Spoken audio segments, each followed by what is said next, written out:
সৰু গাঁৱত হৰিদাস নামৰ এজন দুখীয়া খেতিয়ক বাস কৰিছিল। তেওঁৰ এখন সৰু ধান খেতি আছিল। সেই খেতিখনেই আছিল তেওঁ পৰিয়ালৰ একমাত্ৰ উপাৰ্জনৰ উৎস। এবাৰ বৰষুণৰ বতৰত তেওঁ বহু কষ্ট কৰি ধান ৰোপণ কৰিলে। দিন বাগৰাৰ লগে লগে ধানবোৰ ডাঙৰ হ'বলৈ ধৰিলে। হৰিদাসে ভাবিলে, এইবাৰ ফচল ভাল হ'লে মোৰ সংসাৰৰ দুখ কষ্ট কিছু কমিব। এদিনি পুৱা তেওঁ খেতিলৈ গৈ দেখিলে যে বহু চৰাই আহি ধানৰ গুটি ঠুকুৰি খাই আছে। তেওঁ খঙেৰে চিঞৰি উঠিল, এই চৰাইবোৰে মোৰ সকলো ধান শেষ কৰি দিব। সেইদিনাৰ পৰা তেওঁ চৰাই খেদিবলৈ আৰম্ভ কৰিলে। কেতিয়াবা হাত চাপৰি মাৰিছিল, কেতিয়াবা শিল দলিয়াইছিল। চৰাইবোৰ ভয় খাই উৰি পলাইছিল। চৰাইবোৰৰ মাজত এটা সৰু চৰাই আছিল। তাৰ নাম আছিল মণি। মণি আন চৰাইবোৰতকৈ অলপ বেছি বুদ্ধিমান আছিল। এদিনি মণিয়ে লক্ষ্য কৰিলে যে খেতিখনত বহু ক্ষতিকাৰক পোক পতংগ আছে।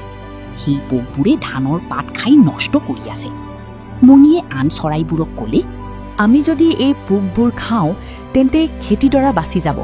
সকলো চৰায়ে পোক ধৰা আৰম্ভ কৰিলে, কিন্তু হৰিদাসে সেই কথা লক্ষ্য নকৰিলে। তেওঁ ভাবিলে চৰাইবোৰ কেৱল ধানহে খাই আছে।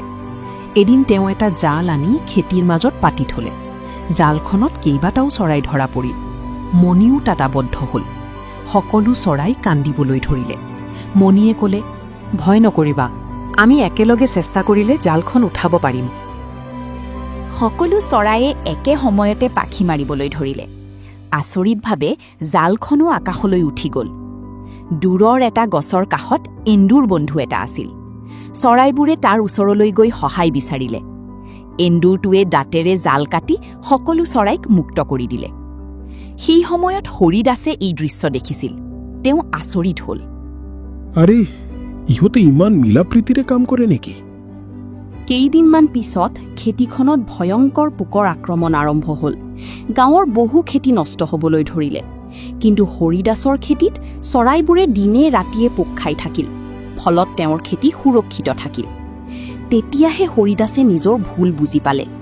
এদিন তেওঁ খেতিৰ মাজত থিয় হৈ ক'লে, মই তোমালোকক শত্ৰু ভাবিছিলো, কিন্তু তোমালোকেই মোৰ প্ৰকৃত বন্ধু।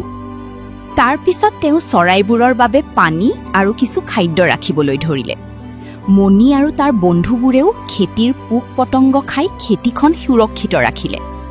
ধান কাটনিৰ সময়ত হৰিদাসৰ খেতিত গাঁৱৰ ভিতৰতে সৰ্বাধিক ফচল হ'ল। গাঁওবাসীয়ে তেওঁৰ সফলতাৰ ৰহস্য সুধিলে। হৰিদাসে হাঁহি মাৰি ক'লে, প্ৰকৃতিৰ সৈতে যুদ্ধ কৰি নহয়, বন্ধুত্ব কৰি সফলতা লাভ কৰিব পাৰি। সেইদিনাৰ পৰা খেতিয়ক আৰু চৰাইবোৰ সুখে শান্তিৰে থাকিবলৈ ধৰিলে।